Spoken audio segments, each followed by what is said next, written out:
काहीही विचार करू नका. लोकं नुसती बोलायलाच असतात, लक्षात ठेवा. पण शेवटी तुमची मेहनत तुम्हाला माहिती, कारण घर तुम्हाला चालवायचं आहे. त्यामुळे जिद्द ठेवा मनात, की हां, मी हे पण करेन आणि ते पण करेन. विचार करणारी माणसं आहेत. मग तिकडे डेझिग्नेशन नाही मॅटर करत. कारण म्हणतो ना, की आपले खर्च डेलीचे खर्च जरी निघाले ना, तरी खूप होतात. त्यामुळे असा कधी कुठल्याही जॉबला कमी नाही समजायचं. कारण प्रत्येक जॉबने आपलं घर चालतं. आता मी तुम्हाला म्हटलं, की तुम्ही महिन्याला ₹2,00,000 कमवू शकतात. तर तुम्हाला तुमचा कॉन्फिडन्स लगेच डाऊन होईल, की यार ₹2,00,000 कसे कमवायचे? चल हे तर पॉसिबलच नाही. बट जर तुमचा स्वतःवर विश्वास असेल, की हां, मी कमवू शकणार, तर तुम्ही डेफिनेटली मी सांगतो, मी लिहून देतो, तुम्ही कमवू शकणार. थोडा उशीर होईल, थोडा वेळ लागेल, बट जर तुम्ही कन्सिस्टन्सी ठेवली, तर तुम्ही नक्की कमवू शकणार आणि तुमच्यात तो कॉन्फिडन्स आहे. तो दिसून येतो आपल्यात. फक्त तुम्ही स्वतःला ट्रेन करा, की हां, यार मी करू शकतो. एवढ्या गोष्टी जर मी करू शकतो, एवढ्या गोष्टी जर मी केल्या आणि आज मी ह्या लेव्हलला आहे, तर मी त्या लेव्हलला का नाही जाऊ शकत? असं स्वतःला ट्रेन करा. तर नमस्कार मित्रांनो, काय म्हणताय? कसे आहे सगळे? आणि आपल्या जर्नी विथ चेतनमध्ये तुमचं स्वागत आहे. तर आजचा जो व्लॉग जो आहे आपला, तो ओव्हर थिंकिंगवर आहे. तर तुम्ही हा व्लॉग शेवटपर्यंत बघा आणि हो, आपल्या जर चॅनलला तुम्ही नवीन असाल, तर लाईक, शेअर आणि सबस्क्राईब करायला मात्र विसरू नका. तर आपण चालू करूया आजचा व्लॉग. तर ओव्हर थिंकिंग. तर मित्रांनो, ओव्हर थिंकिंग म्हणजे काय? आपण ते एक्झाम्पल बरोबर सांगणार आहोत. तर तुम्ही कधी असं विचार केलात, की सपोज मी तुम्हाला सांगितलं, की तुम्ही म्हणजे तुम्हाला आजच्या दिवशी 10 किलोमीटर जर चालायचं आहे. तर तुम्ही "अरे यार, 10 किलोमीटर, मी तर दिवसाला म्हणतो ना 500 मीटर पण चालत नसेल किंवा 2 किलोमीटर पण चालत नसेल." आता जे जॉबला जात आहेत त्यांचं ॲव्हरेजली 4-1 किलोमीटर तरी चालणं होत असेल. म्हणजे घर to station, station to office असं. तर मग परत रिटर्न ते ॲव्हरेजली पकडून आपण 4 किलोमीटर 3 ते 4 किलोमीटर पकडून चालायचं. ठीक आहे. पण अजून तुम्हाला 6 किलोमीटर. बट जे ऑलरेडी घरी आहेत, तर त्यांचं एवढं चालणं होत नसेल. कारण चालणं खूप इम्पॉर्टंट आहे. कारण जे डायबिटीज पेशंट आहेत किंवा ज्यांना डॉक्टरने सजेस्ट केलं आहे, की तुम्हाला कंपल्सरी दिवसाला 3 ते 4 किलोमीटर किंवा 5 किलोमीटर तरी होईना, थोडं-थोडं चालायचं. तर ना आपण 10 किलोमीटरचा विचार नाही करायचा. आपण आहे ना ते टप्प्या-टप्प्याने म्हणजे डिव्हाईड करायचा, की बाबा सपोज सकाळी मी उठलो, तर मला काही आणायला जायचं असेल किंवा वॉकला जायचं असेल, तुम्ही जॉगिंगला वगैरे जात असाल, तुम्हाला ती तुम्ही स्वतःला सवय लावून घ्या, की बाबा मी ॲटलीस्ट मिनिमम 2 किलोमीटरची तरी वॉकिंग करेल.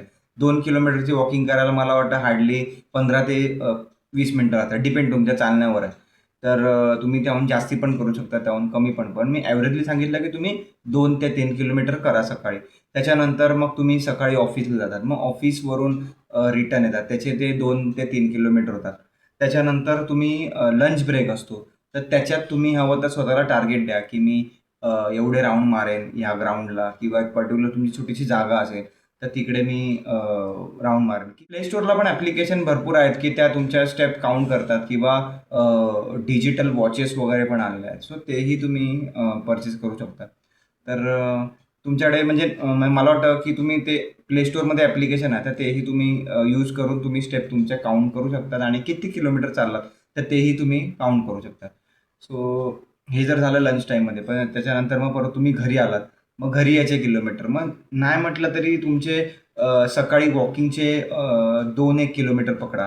त्याच्यानंतर ऑफिसचे सपोज 4-1 किलोमीटर, 4, 5-6 झाले. त्याच्यानंतर राहिले 4 किलोमीटर. 4 किलोमीटर तुम्ही संध्याकाळी घरी आल्यावर तर सहज करू शकतात, की बाबा मी आता ऑफिसमधून आलोय, जरा जेवतो आणि जरा शतपावली करतो. तर तिकडे तुमचे 4 मधले सपोज 2 जरी झाले त्या दिवशी, तर नेक्स्ट डे तुम्ही स्वतःला थोडं स्ट्रेच करा, की हां, मला अजून 2 एक्स्ट्रा करायचे. तर अशी तुम्ही स्वतःला सवय लावून घेऊ शकता. त्यामुळे तुमची ही डेली रुटीन बनून जाईल, की हां, मी 10 किलोमीटर चाललो यार. म्हणजे मी फक्त तो विचार करत होतो आणि आत्ता मी ते करून दाखवलं स्वतःला. सो अशी म्हणजे असं असतं, की आपण ओव्हर थिंकिंग करतो ना, आपण डायरेक्टली म्हणतो ना, म्हणजे एम म्हणजे लक्ष्याचा विचार करतो डायरेक्ट, की बाबा माझं हे लक्ष्य आहे, की मला 10 किलोमीटर चालायचं आहे. तर थोडा-थोडा विचार करा. म्हणजे ते डिव्हाईड करा तुमचं लक्ष जे काही असेल. फॉर एक्झाम्पल एम-पी-एस-सी, यू-पी-एस-सी असेल. या खूप मोठ्या एक्झाम आहेत. त्याच्यात तुमची म्हणजे पेशन्स लेव्हल पण खूप लागते. बट कसं आहे माहिती आहे, तुम्हाला जर एखादी गोष्ट प्राप्त करायची असेल ना, तर तुमची जिद्द आणि चिकाटी पण खूप महत्त्वाची आहे तेवढीच. त्यामुळे स्वतःला तुम्ही कसं ट्रेन करताय, इव्हन स्वतःशी कधीतरी बोलत जा स्वतःहून. म्हणजे एकटे कधी असेल ना कुठे, तर स्वतःशी बोलत जा, की "भाई आज मी एवढं करून दाखवलं तुला आणि उद्या मी एवढं करून दाखवणारच." तर ह्या गोष्टी पण खूप म्हणजे स्वतःला मॅटर करतात. भले तुम्ही YouTubeला मोटिव्हेशनल व्हिडिओ बघा किंवा काही बघा, बट तुमच्यात जर कन्सिस्टन्सी नसेल ना, तर म्हणजे त्याचा यूज एकदम झिरो आहे.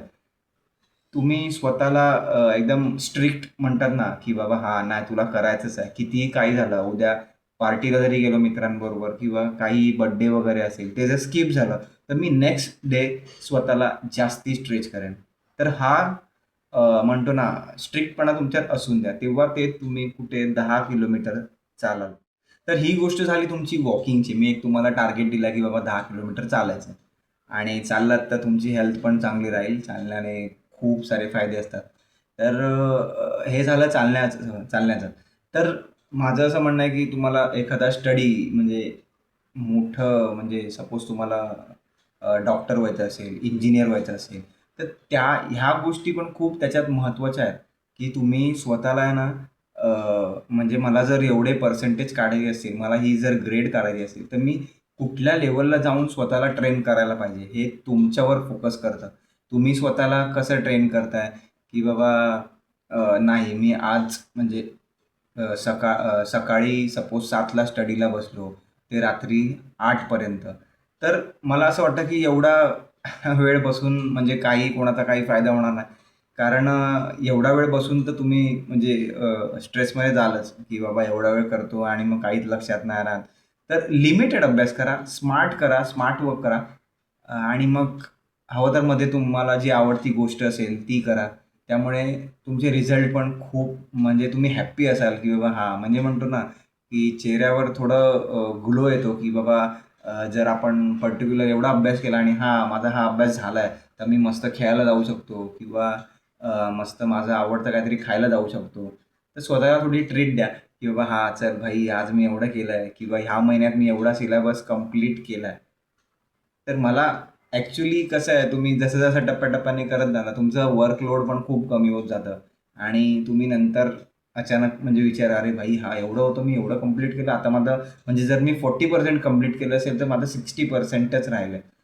सो तुम्ही टप्प्याटप्प्याने थोडं असं क्लिअर करत गेलात ना, तर तुमचं वर्कलोड खूप कमी होईल आणि हे तुमच्या जॉब रिलेटेड पण असू शकतं.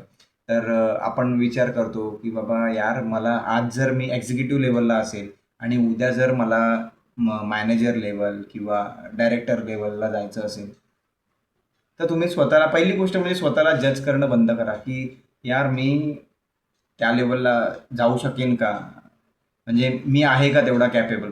तर हे तुम्ही नाही जज करू शकत. हे तुमचं हार्डवर्क जज करतं, की तुम्ही कुठल्या म्हणजे लोकांमध्ये राहताय, स्वतःला कसं ट्रेन करताय, तुमचा स्वतःचा ॲटिट्यूड कसा आहे, प्रेझेंटेशन म्हणजे माइंड ऑफ प्रेझेंटेशन म्हणतो ना, ते ते कसं आहे. तर ह्या गोष्टी पण खूप मॅटर करतात. जर आपण इंटरव्ह्यूला गेलो, तर तिकडे एक खूप महत्त्वाचा प्रश्न विचारतात. म्हणजे जे हे मी बोलतोय तुमच्यासमोर तर म्हणजे की तो प्रश्न असा आहे, की जर तुम्ही पुढच्या 5 वर्षात तुम्हाला कुठे बघू इच्छितात? तर आपण काय बोलतो, "यार, मी ह्या कंपनीत चांगल्या पदावर असेन" किंवा तर हे तुमचं ना आधीच ठरलेलं असलं पाहिजे, की हां, मी पटकन उत्तर देईल इंटरव्ह्यूवाल्याला, की "बा हां, सर मी या डेझिग्नेशनला असेल, मी डायरेक्टर लेव्हलला असेन किंवा मी व्ही-पी लेव्हलला असेल." डायरेक्टर लेव्हल तर खूप मोठी झाली. बट विचार करायला काय हरकत नाही. कारण कधीही कोणाला कमी समजायचं नसतं पहिली गोष्ट म्हणजे. त्यामुळे तुमची एक मूव्हमेंट तुम्हाला खूप पुढे नेऊ शकते. आता मी तुम्हाला म्हटलं, की तुम्ही महिन्याला ₹2,00,000 कमवू शकतात. तर तुम्हाला तुमचा कॉन्फिडन्स लगेच डाऊन होईल, की यार ₹2,00,000 कसे कमवायचे? चल हे तर पॉसिबलच नाही. बट जर तुमचा स्वतःवर विश्वास असेल, की हां, मी कमवू शकणार. तर तुम्ही डेफिनेटली मी सांगतो, मी लिहून देतो, तुम्ही कमवू शकणार. थोडा उशीर होईल, थोडा वेळ लागेल. बट जर तुम्ही कन्सिस्टन्सी ठेवली, तर तुम्ही नक्की कमवू शकणार आणि तुमच्यात तो कॉन्फिडन्स आहे. तो दिसून येतो आपल्यात. फक्त तुम्ही स्वतःला ट्रेन करा, की "हां, यार मी करू शकतो." एवढ्या गोष्टी जर मी करू शकतो, एवढ्या गोष्टी जर मी केल्या आणि आज मी ह्या लेव्हलला आहे, तर मी त्या लेव्हलला का नाही जाऊ शकत? असं स्वतःला ट्रेन करा. तर मी तुम्हाला आता बोललो की जॉब लेव्हल, की म्हणजे एक्झिक्युटिव्हपासून मॅनेजर, नंतर व्ही-पी, एस-व्ही-पी, मग मोठ्या-मोठ्या पोस्ट आहेत. ठीक आहे. सो त्याचा विचार तुम्ही नक्की करा. बट स्वतःला तुम्ही अपग्रेड पण करा. जर तुम्ही स्वतःला अपग्रेड केलात, तर नक्की तुम्ही पुढे जाल. आता अपग्रेड करायचं म्हणजे काय? आता आता बॅक ऑफिसवाला जर हायेस्ट सॅलरी जर 40,000 उचलत असेल आणि त्याला त्याची सॅलरी अपग्रेड करायची असेल, त्याला पुढे जायचं असेल, तर त्याच्या रिक्वायरमेंट काय असतील? फॉर एक्झाम्पल बॅक ऑफिसवाला आता त्याला जर ॲडव्हान्स एक्सेल चांगलं येत असेल, तर तो डेटा ॲनालिटिक्स पण करू शकतो. कारण ही पण खूप चांगली डेसिग्नेशन आहे, चांगला कोर्स आहे हा. तर तुम्ही त्याच्या रिक्वायरमेंट कशा बघणार, की डेटा ॲनालिटिक्सला कुठले स्किल्स लागतात. तर ते तुम्ही हवं तर जॉब पोर्टलला जाऊन बघायचे, की बाबा ह्या कंपनीला ही डेझिग्नेशन रिक्वायरमेंट आहे. तर त्या डेझिग्नेशनला तुमचे स्किल काय हवेत. तर त्या स्किल्समध्ये तुम्हाला सपोज पॉवर बी आय यायला पाहिजे, एस-क्यू-एल यायला पाहिजे, टॅब्ल्यू यायला पाहिजे किंवा अजून काही एक्सेट्रा असेल. तर ते स्किल्स ॲटलीस्ट तुम्ही YouTubeला बघा. माझं असं म्हणणं नाही, की भाई लगेच क्लास लावा जाऊन. तुम्ही सेल्फ लर्निंग पण खूप महत्त्वाचं आहे त्यासाठी, की तुमचं जरी काही कंपन्या जर बेसिक जरी तुमचं क्लिअर असेल, तरी त्या कंपन्या तुम्हाला अपॉइंट करतात. सो मला असं वाटतं, की तुम्ही आता सपोज तुम्ही एस-क्यू-एल तुम्हाला शिकायचं असेल, तर स्वतःला टार्गेट द्या, की ह्या आठवड्यात मी ॲटलीस्ट एस-क्यू-एलचं रोज त्याच्यासाठी 1 तास काढत जाईन. म्हणजे घरी येऊन वगैरे. आता जे रात्री आपण रील्स वगैरे बघतो, त्याच्यात सहज 1-2 तास तरी निघून जातात रात्री झोपेपर्यंत. पण ते जर स्वतःला जर अपग्रेड करायचं असेल, तर तुम्ही रात्री मिनिमम 1 तास म्हणा किंवा कंटाळा तर अर्धा तास म्हणा. जरी तुम्ही एस-क्यू-एलचं जर YouTubeला व्हिडिओज वगैरे बघितले बेसिक्स वगैरे म्हणजे क्वेरीज वगैरे सगळ्या, तर खूप काही म्हणजे तुमचं 7 दिवसात तरी तुम्ही मला वाटतं चांगलं शिकाल एस-क्यू-एल. कारण स्वतःला जर कॉन्फिडन्स असेल ना, जर मला हे करायचंच आहे, तर तुम्ही कुठल्याही जिद्दीवर जाऊन तुम्ही करू शकता. त्यामुळे ना अ, छोटं-छोटं लक्ष ठेवा, की बाबा ह्या 15 दिवसात मी एस-क्यू-एल शिकेन. पुढच्या 15 दिवसात मी म्हणजे बेसिक बोलतो मी बेसिक. पुढच्या 15 दिवसात मी पॉवर बी-आय शिकेन. त्याच्या पुढच्या 15 दिवसात मी टॅब्ल्यू शिकेन. तर तुमचं जर बेसिक जर क्लिअर असेल ना आणि तुम्ही एखाद दुसरा इंटरव्ह्यू देऊन बघाच, तर त्यांना फक्त सांगायचं, अशी रिक्वेस्ट करायची. म्हणजे काय-काय कंपन्या ऐकतात, काय-काय कंपन्यांच्या रिक्वायरमेंट एकदम प्रो लेव्हलला असतात. तर मला असं वाटतं, की त्यांना तुम्ही सांगा, की मी सेल्फ लर्निंग केलं गेले 3-4 महिने करतोय सर आणि एवढं-एवढं मी शिकलोय.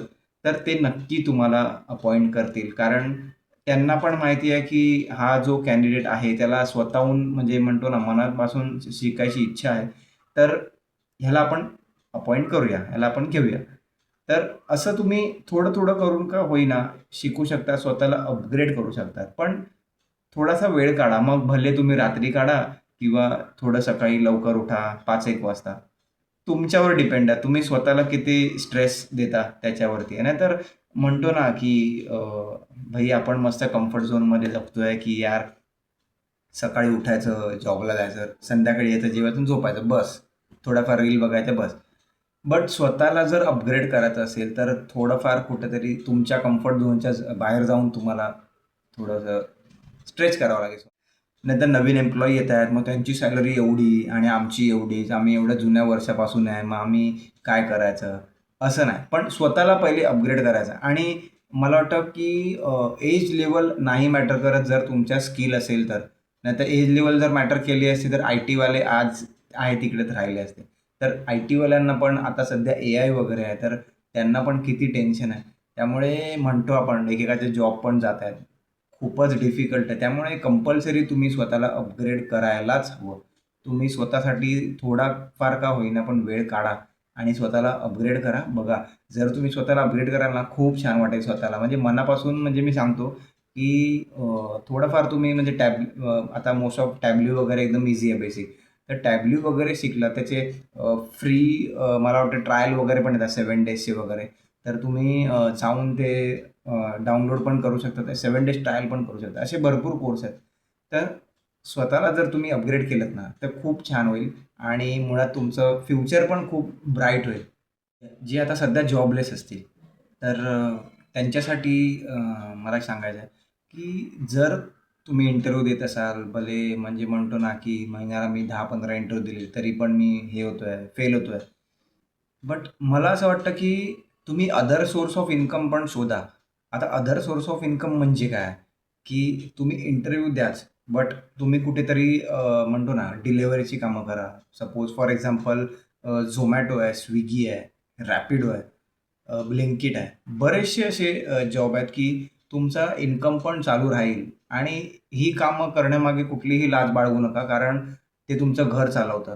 बघा, आता जॉब नाही आहे, तर म्हणजे म्हणतो ना, की डोक्यात भरपूर विचार येतात, की घरचे काय म्हणतील, घरी पैसा येत नाही, EMI भरायचे आहेत. सो ह्या गोष्टींचा विचार करण्यापेक्षा आहे ना, जे आता घरी बसला तर विचार कन्फर्म तुमच्या डोक्यात येणार. पण जर तुम्ही जॉबलेस असाल ना, की यार मी जॉबलेस आहे, काय करू? जॉब मिळत नाही. घरचे पण बोलतात, की "तू आत्ताच्या आत्ता जॉब बघ, कुठला पण बघ, काय पण कर." मग मला असं वाटतं, की स्वतःला स्ट्रेस करण्यापेक्षा आहे ना, तुम्ही हे जे डिलिव्हरीचे जॉब आहेत ना, ते केलेत ना, तरी चालेल. मग भले तुम्ही ते सायकलवरून करा किंवा बाईकवरून करा. त्यामुळे ना तुम्ही महिन्याला नाही म्हटलं तरी 20,000 ते 30,000 तुम्ही सहज कमवू शकता. त्यामुळे तुमचं घर चालू शकेल. आणि ते करता-करता तुम्ही द्या की इंटरव्ह्यू. तुम्हाला कोण नाही म्हणतंय. मग ते इंटरव्ह्यू जर दिले, त्याच्यामध्ये तुम्ही देवाच्या कृपेने पास झालात, तर तुम्हाला तेही आठवेल, की बाबा हां, चल मी ह्या काळात ही पण कामं केली होती आणि आज मी ह्या जॉब चांगल्या कंपनीत लागलोय. सो लोकं काय म्हणतील, "यार, अरे हा तुमचा मुलगा इथे जातो, Zomatoला जातो किंवा Rapidoला जातो. त्याच्यामागे मुलगी बसते, मुलगा बसतो. मग त्याला काय कसं वाटत असेल किंवा काय 4 लोकं काय." काहीही विचार करू नका. लोकं नुसती बोलायलाच असतात, लक्षात ठेवा. पण शेवटी तुमची मेहनत तुम्हाला माहिती, कारण घर तुम्हाला चालवायचं आहे. त्यामुळे जिद्द ठेवा मनात, की हां, मी हे पण करीन आणि ते पण करीन. म्हणजे मी डिलिव्हरीची पण कामं करीन आणि जॉब पण बघीन. सो नक्की तुम्ही सक्सेसफुल व्हाल आणि त्या स्ट्रेस लेव्हलमध्ये तरी ॲटलीस्ट नाही राहणार यार, की माझ्याकडे हातात एक पैसा नाहीये. त्यामुळे कुठलीही कामं करा, जी मिळेल ती कामं करा. बट जॉबलेस असाल तर. आणि जर तुम्हाला जॉब असेल आणि जर अजून इन्कम पाहिजे असेल, तर तुम्ही ही कामं करू शकता. असं काही नाही, भरपूर लोकं करतात. आता बरेचसे मॅनेजर वगैरे जे आहेत, ते सपोज रॅपिडो मारायचं असेल, तर भाई कंपनीत म्हणजे जाईपर्यंत आता सपोज मी राहत असेन सपोज नायगावला, तर नायगाव टू अंधेरीचं भाडं भेटतंय का? आता अंधेरीला तो कामाला असेल, तर अंधेरीच्या आसपास किंवा बोरिवलीपर्यंत जरी भाडं भेटलं, तरी माझे तेवढे पेट्रोलचे निघतात. असा पण विचार करणारे माणसं आहेत. मग तिकडे डेझिग्नेशन नाही मॅटर करत. कारण म्हणतो ना, की आपले खर्च डेलीचे खर्च जरी निघाले ना, तरी खूप होतात. त्यामुळे असा कधी कुठल्याही जॉबला कमी नाही समजायचं. कारण प्रत्येक जॉबने आपलं घर चालतं आणि त्यामुळे मला असं वाटतं, की तुम्ही डोक्यातली ओव्हर थिंकिंग जी आहे, ती ह्या गोष्टींमुळे थांबेल. त्यामुळे तुम्ही मेहनत करत राहा. शेवटी फळ देणारा वरती बसलाच आहे. तो योग्य वेळेला योग्य फळ देणार. सो मला असं वाटतं, की तुम्ही ओव्हरऑल ब्लॉगमध्ये शिकलात असाल, की ओव्हर थिंकिंग नाही करायची. त्याने काहीही होत नाही. उलट त्यामुळे आपली तब्येत डाऊन होऊ शकते. डोकं दुखेल, की यार म्हणजे काय आहे, काय नाही, काय होईल? सो नका विचार करत जाऊ. जे होतंय ते चांगल्यासाठी होतंय आणि भले वाईट जरी झालं तरी ते चांगल्यासाठीच होणार. ते तुम्हाला खूप काही शिकवून जाईल. त्यामुळे नका करू ओव्हर थिंकिंग. सो मला असं वाटतं, की खूप छान वाटलं तुमच्याशी बोलून, की एक छोटासा विचार मी तुमच्यासमोर मांडला. तर ही व्हिडिओ तुम्हाला कशी वाटली ते नक्की सांगा. माझे विचार तुम्हाला कसे वाटले? तर आपल्या चॅनलला नेहमीप्रमाणे मी जसं सांगतो, की पहिली गोष्ट म्हणजे तुम्ही शेवटपर्यंत व्हिडिओ बघितली त्यामुळे धन्यवाद. खूप खूप धन्यवाद मनापासून. आणि जर आपल्या चॅनलला जर तुम्ही नवीन असाल तर सबस्क्राईब करायला विसरू नका. आपण कसे नवीन-नवीन व्हिडिओ टाकतो ते तुम्हाला नोटिफिकेशन येईल त्याची. सो तुम्ही नक्की आवर्जून ते बघाल आणि भेटू आता आपण नेक्स्ट ब्लॉगमध्ये. Bye bye.